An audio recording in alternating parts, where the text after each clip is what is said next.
কালি নিশাৰ এক চাঞ্চল্যকৰ ঘটনা এতিয়া স্তম্ভিত কৰিছে সচেতন মহলক। বোকাখাত আৰক্ষীয়ে জব্দ কৰিছে প্ৰায় 55 পৰা 60 লাখ টকাৰ দুটা বেগ।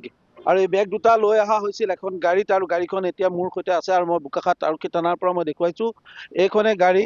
এই গাড়ীখনৰ নম্বৰ হৈছে AS12AK2879। এই মাৰুতি ডিজায়াৰ গাড়ীখন, এই গাড়ীখনতে লৈ অহা হৈছিল দুটা বেগত 55 লাখৰ পৰা 60 লাখ টকাৰ দুটা বেগ। আৰু এই বৃহৎ পৰিমাণৰ ধন আনিছিল 4জন যুৱকে। তাৰ এজন যুৱকৰ নাম আমি ইতিমধ্যেই আমি সূত্ৰৰ মতে জানিব পাৰিছো। যুৱকজনৰ নাম হৈছে মুছফিকুৰ আহমেদ, আৰু তেওঁৰ লগত 3জন সংগী ইতিমধ্যে বোকাখাত আৰক্ষীৰ জিম্মাত আছে। তেওঁলোকক আটক কৰা হৈছে, গাড়ীখন জব্দ কৰা হৈছে, টকাখিনি জব্দ কৰা হৈছে। কিন্তু আটাইতকৈ লক্ষণীয় কথাটোৱে হৈছে যে নিশা প্ৰায় 9:30 বজাৰ পৰা 10 বজাৰ আশে পাশে এই ঘটনাটো সংঘটিত হৈছিল। আৰক্ষীয়ে টকাখিনি ৰাষ্ট্ৰীয় ঘাইপথৰ পৰা গাড়ীখন সহ জব্দ কৰিছিল, কিন্তু ঘটনাস্থলীতে জব্দ নহয়। সেয়া পৰৱৰ্তী প্ৰায় 2 ঘণ্টাৰ পাছত বোকাখাত আৰক্ষী থানাৰ ভিতৰৰ পৰা আমাক জানিবলৈ দিয়া হ'ল যে টকাখিনি জব্দ কৰা হৈছে আৰু আয়কৰ বিভাগক টকাখিনি চমজাই দিয়া হ'ব। কিন্তু ৰহস্যজনক হৈ পৰিছে গোটেই সমগ্ৰ ঘটনা।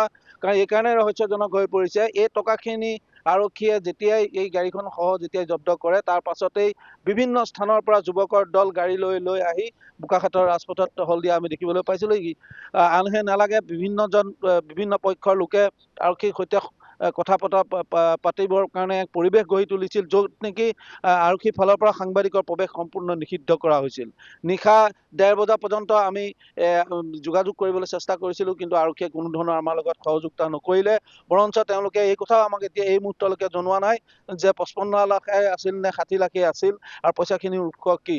কিন্তু আমাৰ এক ভিতৰুৱা সূত্ৰৰ মতে আমি জানিব পাৰিছোঁ, আমাক এক সূত্ৰই জনাইছে যে এই টকাখিনি লৈ অহা হৈছিল তেজপুৰৰ পৰা। মুছফিকুৰ আহমেদে তেজপুৰৰ পৰা লৈ আহিছিল 4জন সহযোগীৰ সৈতে, আৰু টকাখিনি অনা হৈছিল নুমলীগড়ৰ এগৰাকী বিতৰ্কিত ব্যৱসায়ী, চৌধুৰী উপাধিৰ এগৰাকী বিতৰ্কিত ব্যৱসায়ীৰ টকা আছিল বুলি জনা গৈছে। আৰু হাৱালাৰ জৰিয়তে টোকেন কইন্স যিটো কয়, হাৱালা কইন্স যিটো সংগ্ৰহ, সেইটো যোৰহাটত এক স্থানত কৰা হয়, আৰু সেই স্থানৰ পৰাই টোকেন কইন্স সংগ্ৰহৰ কাৰণে তেওঁলোকে প্ৰথমতে যোৰহাট গৈছিল। আৰু যোৰহাটত সেই য'ত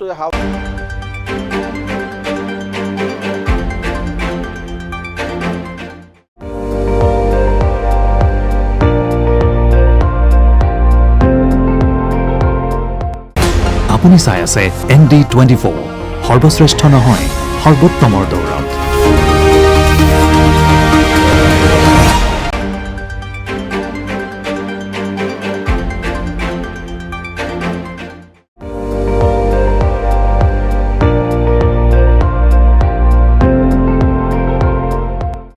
আপুনি চাই আছে ND24, সৰ্বশ্ৰেষ্ঠ নহয় সৰ্বোত্তমৰ দৌৰত।